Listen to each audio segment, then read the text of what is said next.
busina.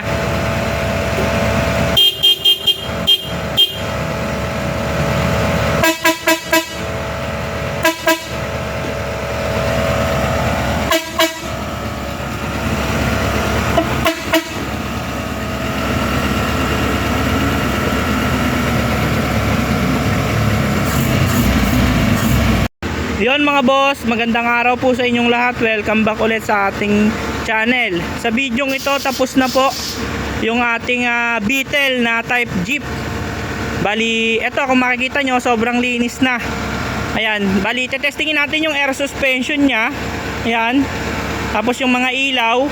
Ayan yung mga ginawa natin dito mga boss. Yung bumper, kinabitan natin ng side mirror, nilakihan yung windshield frame, tapos yung roll bar ni-repair natin. Tapos eto, yung mags pininturahan natin ng silver bago yung pintura niretouch natin. Ayan po yung ginawa. And testing natin yung kanyang suspension, yung air suspension nya, kung talagang good na good. Dahil nung dinala to dito, medyo may konti tayong inayos sa kanyang mga mekanismo para talagang gumana or mag-function yung kanyang mismong suspension or yung air suspension. Yes, testingin mo nga. Testingin mo yung sa ano. Iangat mo yung harap muna. Bali yan po, ibababa muna. Taas.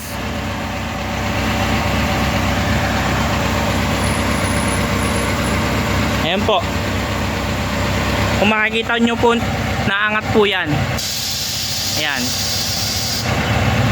Sige, sagad mo yung baba. Ayan, tumataas baba po siya mga boss. Ayun yung maganda dito sa unit na to. Ayan po. Hop, okay na, sobrang baba na yan. Ayan, bali iangat mo yung likod. Iangat mo yung likod. Ayan, napaka-cute nito ng unit na to mga boss. Yung likod naman, yes. Ayan po, kung makikita ninyo, maangat yung likod. Ayan o. Bali dito sa loob may ginawa rin tayo yung wiring nya, and kinabitan natin sa side mirror. Tapos ayan o, pinagana natin lahat ng gauge. Tapos kinabitan natin ng handbrake. Ayan po. Bali nilagyan din pala natin to dito ng toolbox. Ayan o, yung toolbox nyo. Ay, susyan, hindi lang nakakabit yung pinakasusian. Bago yung busina, Jess, testing mo yung busina. Bali dalawa po pala yung busina nito. May selector. Ayan yung unang tunog. Tapos pangalawa, yun, pang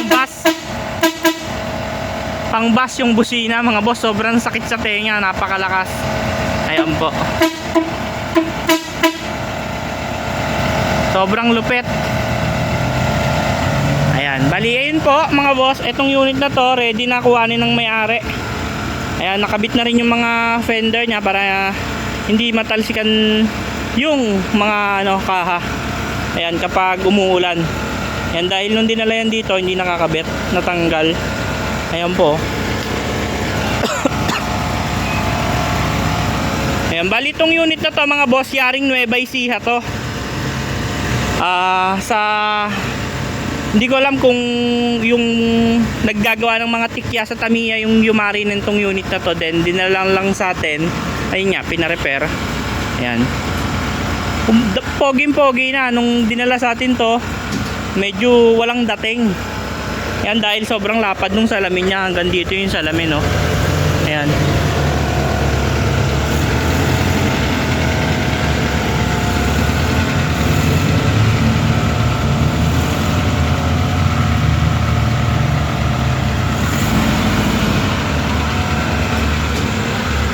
Yun o, poging-pogi. Ayan, bali ngayon dadali natin siya sa upholstery shop para mapakabit na yung mga trapal. Ayan, may mga trapal kaso uunatin pa mga boss. Ayan, bali ayan lang po, hanggang dito lang yung ating video. Sa nagpagawa kay Sir Randil, maraming salamat po sa tiwala na ibinigay nyo para mapaganda or mahimas tong unit na to. Ayan po, okay na po siya, malapit na siyang ilabas. Yun na lang yung inaantay, yung maggagawa ng trapal. Pero okay na, the rest Lahat naman ng ni-request na gawa na. And ayan, gamitin natin para mapakiramdaman. Ayan po. Baliin lamang po mga boss.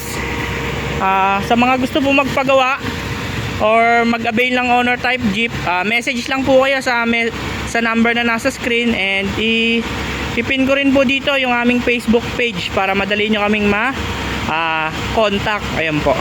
Ayan yung mga available natin na owner type Jeep. Ayan po, ito double cab. Tapos ito naman po brotherhood type na lowered. Tapos may Tamiya rin tayo mga boss.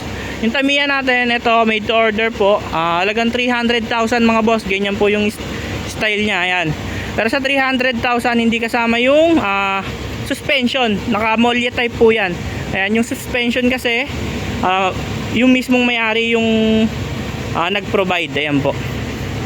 And yung bangko, depende sa inyo kung ano yung kakabit nyo na bangko. Basta halagang 300,000 po. Naka-mags na po na Atara, Toyota 4K engine, 5-speed ang transmission. Ayan po. Bali yun mga boss, hanggang dito lang ulit. Maraming salamat po sa inyong lahat sa panonood sa aming YouTube channel. And bago nyo lisanin yung video ito, huwag nyo kalimutang i-click ang subscribe button at i-on ang notification bell para lagi kayong updated sa mga video na ilalabas namin tungkol sa owner type Jeep. Yun lamang po, maraming salamat sa inyong lahat. See you sa next video.